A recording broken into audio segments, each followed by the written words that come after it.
Hello once again YouTube, I'm JayTheFilmCritic and finally I get to review Spectre. You had no authority. None. Mexico City. What were you doing there? I was taking some overdue holiday. So what's going on, James? They say you're finished. What do you think? I think you're just getting started.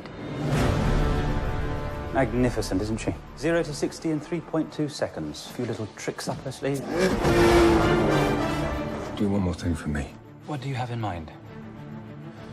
Make me disappear.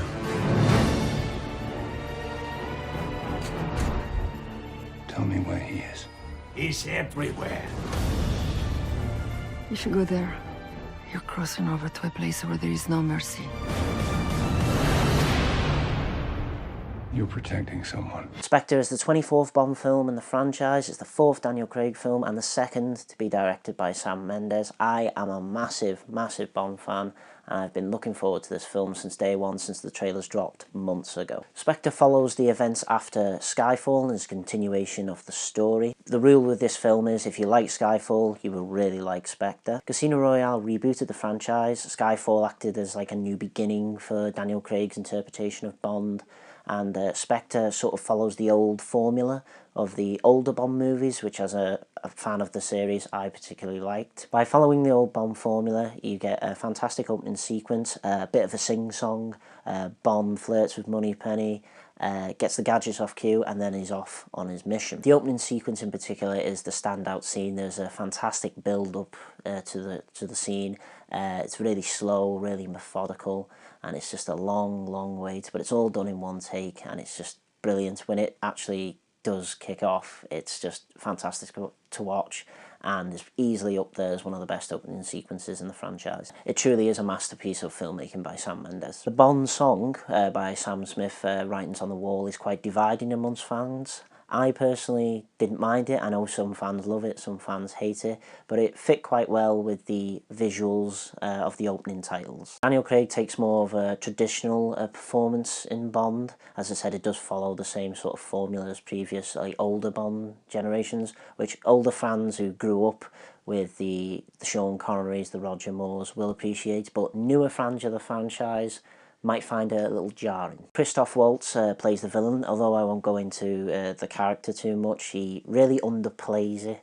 What I mean by that is it's all whispered, it's all calculated. He's also quite a traditional villain himself. He's the type to wine and dine Bond before coming out with elaborate traps to kill him or murder him. Dave Bautista doesn't really get much chance to act in the film. He has a lot less of a developed role. He's essentially a very henchman playing a henchman.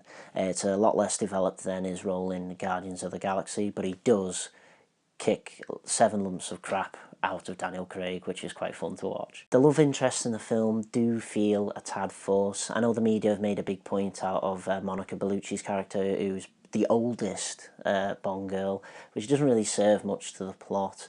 It's also sort of quite a big difference from Roger Moore chasing after the 20-year-old supermodel. The returning characters of M, Moneypenny and Q do have a bit more screen time, but they're not really developed as much as I would have liked. The links to previous films in the Daniel Craig franchise are great, but they sort of feel a bit shoehorned in. The action scenes feel very controlled. It's less like sort of dynamic and exaggerated as the action scenes you would say in Mission Impossible Rogue Nation. That's not a bad thing about the film, but at times it does miss the sort of wow factor that you expected from previous spy movies, even of this year. Most of that is just nitpickery, but the third act in particular could do with an extra bit of 10 minutes at the end. Although the film is a 2.5-hour film, a bit of 10 minutes would have added a bit of context. The subplots do feel a bit unfinished, and Spectre as a whole just ends quite suddenly. Spectre, if it hasn't already, has probably already overtaken Skyfall in the box office takings. It's probably going to be one of the biggest films of the year, definitely one of the biggest films in the franchise. In the UK in particular, it feels more than a film, it's more of an event. And as a fan, I do hope that Sam Mendes does return to direct another third Bond movie to sort of complete a trilogy, because I feel there's more of the Bond story for him to tell. If you're not a fan of the franchise, it's definitely the right time to start watching them. You are missing out. It's incredibly fun, really well shot, really well filmed, really well acted, and I award it a solid 9 out of 10. I've been Jay the Film Critic. I hope you liked this review. Please check out more, comment, like, subscribe. For now, so long. The subplots,